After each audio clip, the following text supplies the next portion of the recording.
To connect Shopify store to Xero, go to Settings tab, then click here. Now log in your Xero account. Now click on New App. I have already created, hence I am opening existing app. Now copy this redirect URL and paste like this. Here enter app name whatever you want. Now go to Configuration, copy this client ID and paste here. Similarly, click here to generate secret code. Now copy it and paste here. Now click on Connect to Xero.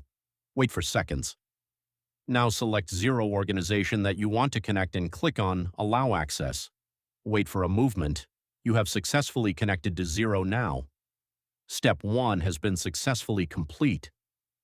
Now Step 2, select the appropriate inventory asset account, inventory adjustment account, and sales account. Select payout bank if you need, else leave it as it is. Select the invoice due date. Enable charge tax on shipping if you want. If you want to sync Shopify order automatically to Xero, then enable it, else leave it too. Now select the default location. Now click on Save Settings. Once again select Organization and click on this button. Wait for a few seconds. Now your setup has been complete.